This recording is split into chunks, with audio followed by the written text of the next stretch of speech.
Jadi kalau diperintahkan ibadah, cara merasakannya jangan menjadi beban kewajiban. Cara bacanya itu baca sebagai kasih Allah kepada kita. Kalau menjadi beban, nanti berat menerimanya, malas menunaikannya.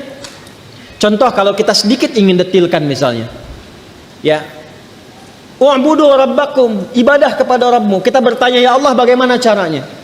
Lalu dirinci dalam Al-Quran, ya, tentang kualifikasi orang takwa. Ibadah pertamanya dalam bentuk sholat. Alladzina yu'minuna bil ghaibi wa yuqimunas sholat. Sholat kan contohnya satu, kita turunkan sholat misalnya. Nah ketika dicontohkan detilnya satu, sholat, nah, maka cara membaca sholat ini ketika akan ditunaikan jangan dipahami sebagai perintah formal ibadah, walaupun memang itu perintah. Ya, sholat hukumnya apa? Wajib sifatnya apa? Kewajiban kan yang harus kita tunaikan, bentuknya perintah kan, wa aqimus shalah, tunaikan oleh kalian salat. Perintah mengandung unsur wajib berarti harus dikerjakan kan. Nah perintah itu turun dasarnya sebagai kasih Allah. Jadi kalau perintah itu cuma bentuknya saja, formalnya untuk diberikan kepada kita, tapi di balik perintah itu yang harus kita rasakan dan tanamkan ke jiwa kita. Jadi ketika diperintahkan sholat, jangan lihat kewajibannya, karena nggak dilihat pun tetap wajib. Paham? Yang dirasakan itu maknanya, apa hikmahnya di balik ini. Karena itu ketika Nabi diutus pun bukan hanya menerangkan ini kerjakan, ini tinggalkan, tapi hikmahnya apa. Karena itu Nabi mengajarkan tentang hikmah, karena diperintahkan Quran. Ya, Quran surah kedua Al-Baqarah ayat 151. Gak apa-apa lompat sedikit, kita masih di ayat 21 ya.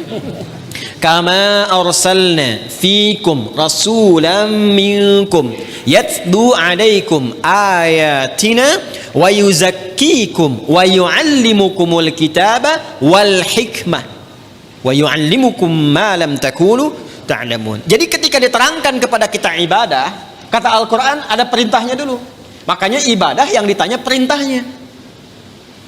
Sebaliknya kalau urusan dunia, kan teman-teman sekalian, terkait dengan urusan dunia itu larangan yang dicarinya. Jadi kalau urusan ibadah jangan ditanya larangannya, karena sifatnya perintah. Ditanya dalil perintahnya apa. Saking sayangnya Allah, gak usah banyak-banyak, ini aja yang diperintahkan kerjakan. Jadi jangan tanya larangan. Kalau ditanya larangan gak akan ketemu dalilnya. Sholat subuh berapa rakaat? 2. Boleh nggak 3? Kan gak ada larangannya. Ada nggak larangan ditemukan sholat subuh 3 rakaat? Sampai kiamat kurang 2 hari nggak akan ditemukan, karena memang salah pendalaman. Kalau ibadah itu yang dicari perintahnya. Kalau ada perintah kerjakan, maka turun ayat sebagai dalil.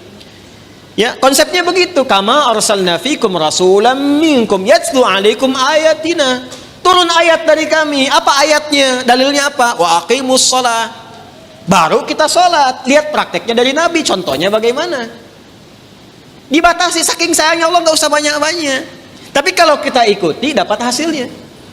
Nah sekarang bagaimana menjalaninya? Setelah turun ayatnya, belajar cara melakukannya, bahas juga hikmahnya supaya nikmat menjalani ibadahnya. Karena ketika ayat diturunkan, hikmah menyertainya. Itu permintaan turunnya hikmah itu sampai dimohonkan 2 orang Nabi dan Rasul, ayah dan anak.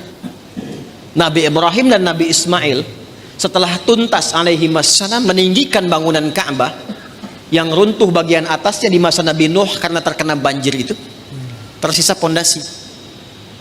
Masih ingat 2 tahun lalu saya terangkan, ya kan? Pondasi bahasa Arabnya kalau satu kaidah, kalau banyak jamak qawaid. Meninggikan bahasa Arabnya rafa'a yarfa'u, ya, yarfa'u. Ka'bah itu pertama kali ditetapkan oleh Allah sebagai kiblat manusia, disebut bait. Inna awwala baitin wudi'a linnas, bait. Di Ali Imran ayat 96 itu. Di era Nabi Nuh alaihissalam terkena bagian banjir atasnya, tersisa pondasinya. Ka'bah ada berapa titiknya? 4 ya, kurang lebih gitu kan. Berarti setidaknya pondasinya ada berapa sudut? 4 bagian. Kalau 4 jama' atau tunggal? Jama'. Berarti harus bentuknya qawaid. Meninggikan tadi apa? Yarfa. Apa yang ditinggikan? Bait. Buka Al-Baqarah ayat 127. Paling kiri sebelah atas di mushaf. Wa idh yarfa'u Ibrahimul qawa'ida minal baiti wa Ismailu. Ada ayatnya? Wa idh yarfa'u Ibrahimul qawa'id minal bait wa Ismailu. Dan ketika Ibrahim alaihissalam meninggikan bangunan Ka'bah itu, pondasi Ka'bah itu ditinggikan kembali, disertai oleh Ismail. Ada takdim wa ta'khir. Kenapa Ismailnya diakhirkan? Ini kalau katanya menyatu bersamaan, Allah bisa katakan begini, misal di luar Quran ya, wa idh yarfa'u Ibrahimu wa Ismailu. Tapi di sini Ismailnya di akhir. Wa idh yarfa'u Ibrahimul qawa'ida minal baiti wa Ismail. Kalau keduanya subjeknya disatukan, itu pekerjaannya sama bobotnya. Tapi kalau yang satu diawalkan, yang satu diakhirkan, maka yang diakhirkan itu bantu-bantu saja. Makanya tugas awalnya untuk Nabi Ibrahim. Nabi Ibrahim ketika melangkahkan kaki pertama untuk membangun sesuatu, langkah untuk menunjukkan kemuliaan membangun sesuatu, itu makam namanya. Makanya tapaknya makam Ibrahim itu kan ada ya, kekinian itu lokasinya. Nah, di situ pertama kali itu menapak untuk meninggikan kembali. Begitu kemudian mau membangun, meninggikan, anak datang.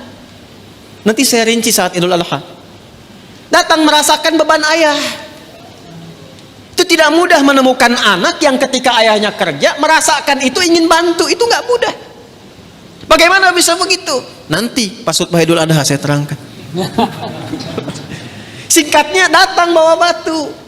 Batu bahasa Arabnya itu hajar. Ya, kalau disusun-susun jadi satu bagian disebut hijr. Kalau menjadi ruangan disebut hujrah. Maka datang bawa batu, disusun-susun itu. Nah, bagian itulah yang disebut dengan hijr Ismail sekarang. Asalnya begitu. Nah, secara singkatnya ketika sudah jadi bangunannya itu, berdoalah kepada Allah. Di antara doanya itu yang ayat 129. 129-nya, Rabbana wab'ats fihim rasulam minhum yatlu alaihim ayatika wa yu'allimuhumul kitaba wal hikmah wa yuzakkihim innaka antal azizul hakim. Ya Allah, mohon ya Allah, nanti utus Rasul yang terakhir itu, Rasul yang paling terakhir. Karena Rasul ini yang paling mulia. Ya, nanti setiap Nabi dan Rasul, nanti ketika masuk ke ayatnya kita akan bacakan. Itu semua Nabi dan Rasul bisa bertugas setelah mengambil komitmen perjanjian dengan Allah akan membantu risalah Nabi Muhammad SAW. Di risalah Nabi Muhammad itu sudah diviralkan di zaman setiap Rasul sebelum kedatangan Nabinya. Ya. Wa idh akhadallahu mitsaqan nabiyyina lama ataitukum min kitabin wa hikmatin thumma ja'akum rasulun musaddiqun lima ma'akum la tu'minunna bihi wa la tansurunna qala aqrartum wa akhadhtum 'ala dhalikum isri qalu aqrarna qala fashhadu wa ana ma'akum asyahidin wa ana ma'akum minasyahidin. Jadi enggak mungkin ada rasul bertugas kecuali dalam tugas itu ada komitmen untuk membantu, menerangkan dan menguatkan risalah Nabi Muhammad SAW yang akan bertugas kemudian. Nabi Ibrahim, Nabi Ismail, itu keduanya bermohon, ya Allah, karena ini Rasul yang paling mulia, maka mohon ya Allah lahirnya dekat tempat yang paling mulia. Mana tempat yang paling mulia di bumi? Makkah. Ka'bah. Di Makkah Al-Mukarramah. Karena itu satu-satunya Nabi yang lahir dekat Ka'bah itu cuma Nabi Muhammad SAW. Nabi Ismail dimakamkannya dekat situ, yang dekat sumur Zam-Zam itu. Ya. Tapi yang lahir di situ hanya Nabi Muhammad SAW. Yang sekarang jadi tempat maktabah qadimah itu. Ya, perpustakaan itu, ya. Cuma sengaja disamarkan supaya menunjukkan kepada masyarakat itu, ya, tentang situs-situs yang benar, tapi tidak digunakan sebagai bagian dari penyembahan. Kadang nyampe sana ada yang salah kiblat. Gitu. Salatnya ngadep ke situ, makanya dituliskan di situ pakai gambar-gambar dicoret begini. Nanti yang umrah saya terangkan beberapa bagiannya di mana lokasinya. Ya, nanti ada di situ dekat rumah Abu Jahal, ada di situ. Ya. rumah Sayyidah Khadijah. Nah, di tempat Nabi lahir itu ada keterangan di tembok sama gambar. Yang sujud dicoret, kan? Yang bawa macam-macam dicoret. Itu dituliskan pakai bahasa Arab, bahasa Inggris, bahasa Urdu, dan bahasa Indonesia. Artinya ada orang Indonesia yang ke situ juga kalau kiblat. Dan jarak Nabi Muhammad SAW ke Nabi Ismail, Nabi Ibrahim itu bisa 29 sampai 30 generasi. Setiap generasinya bisa bertahun-tahun. Muhammad SAW bin Abdullah bin Abdul Muttalib bin Hashim bin Abdul Manaf bin Qusay bin Murrah bin Kilab bin Ka'ab bin Ghalib bin Fihir bin Malik bin Nadar bin Kinana bin Khuzaimah bin Mudrikah bin Ilyas bin Nizar bin Mudar bin Ma'ad bin Adnan bin Addi bin Adri bin Muqawwam bin Nahur bin Tarikh bin Ya'rub bin Yasjub bin Nabit bin Ismail alaihissalam bin Ibrahim alaihissalam. 29 sampai 30 generasi. Coba ulangi. Itu sudah minta, ya Allah, konstruksi risalah yang dibawa Nabi Muhammad itu kuatkan dengan ayat supaya jelas, kita tidak bingung kalau mau ibadah. Makanya orang Islam itu ibadahnya jelas. Ini kalau ditanya sholatnya bagaimana, ini perintah Allahnya, ini contoh Nabi hadisnya, terus itu bisa ditelusuri kebenarannya. Di Quran ada, di hadis tertuang, bisa dilacak lagi kebenarannya. Setelah itu bukan hanya cara dan ayatnya, hikmahnya pun ada. Karena itu yang pertama, membaca perintah pun pakai hikmah. Jadi ketika ada kalimat misalnya, maaf, wa aqimus shalah, tunaikan salat, lalu datang perintah itu diisyaratkan lewat suara azan, Allahu akbar, Allahu akbar. Begitu tiba suara azan itu, biasanya kalau iman sudah dikonfirmasi di hati, getaran muncul di jiwa. Iman itu kalau dari lisan turun ke hati, nanti kalimat azan itu dikonfirmasi oleh jiwa dengan getaran. Maka kalau anda dengar azan, tiba-tiba ada getaran di jiwa untuk merespon itu tandanya keimanannya bagus. Itu ada di Quran surah ke-8 Al-Anfal ayat kedua. Kita masih di Al-Baqarah ayat 21. Innamal mu'minuna alladzina idza dzukirallahu wajilat. Jadi insan beriman yang sejati itu, kalau imannya masuk ke dalam jiwanya, nanti ketika disebutkan nama Allah ada getaran dalam jiwanya, merespon panggilan iman itu. Allahu akbar, Allahu akbar. Sudah azan, diminta siap-siap, diminta siap-siap. Lalu apa yang terjadi? Kalaupun dia bertanya, pikirannya bertanya, ya Allah, kenapa ya saya mesti sholat? Itu langsung dijawab, hayya 'alas shalah. Kenapa ya Allah? Hayya 'alal falah. Supaya kamu dapat falah. Apa itu falah? Bahagia dan sukses. Tadi yang saya perwankan di awal. Jadi kalau kita membaca setiap ibadah itu sebagai bagian jalan kebahagiaan dan kesuksesan, semangat kita sholat, semangat. Apalagi paham fikihnya, apalagi mengerti hikmahnya, apalagi kita ngerti Qurannya. Ya Allah, nangis tuh kalau sholat itu. Allahu akbar, nangis. Ya ayyuhalladzina amanu ista'inu bisabri wassalah. Hei orang-orang beriman, kalau sedang ada kesalahan, sedang punya masalah, sabar, terima dulu. Jangan dikeluhkan. Karena masalah itu dihadirkan bukan untuk menjadikan dirimu bermasalah, supaya engkau meningkat kualitas, supaya kehidupanmu lebih baik lagi, supaya engkau makin teruji, makin kuat. Dan tidak mungkin, kata Allah, aku menguji kecuali engkau sanggup mengatasinya. La yukallifullahu nafsan illa wus'aha. Apakah berhenti sampai situ? Tidak. Datang kepadaku, minta solusi lewat salat. Ya ayyuhalladzina amanu ista'inu bisabri wassalah. Kamu sabar, terima dulu. Saat sholat datang padaku, minta solusi. Jadi begitu dipanggil lewat sholat itu, ditunggu kita mau minta apa. Baru kita berdiri baca Al-Fatihah, baca iyyaka na'budu wa iyyaka nasta'in. Hadis kutsinya mengatakan, hadza baini wa baina 'abdi wa li 'abdi ma sa'al. Ini perjanjian antara aku dengan hambaku. Kalau hambaku benar cara ibadahnya, apapun yang ia minta sekarang aku berikan sepanjang maslahat untuknya. Itu hadis qudsi.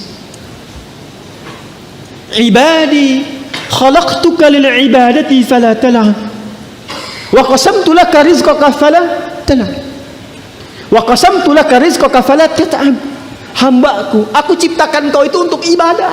Wa ma khalaqtul jinna wal insa illa liya'budun. Aku ciptakan kau untuk ibadah. Artinya kita dicipta ini memang supaya bahagia, karena ibadah itu pengantar kebahagiaan. Kita itu tercipta untuk senang, saking sayangnya Allah kepada kita.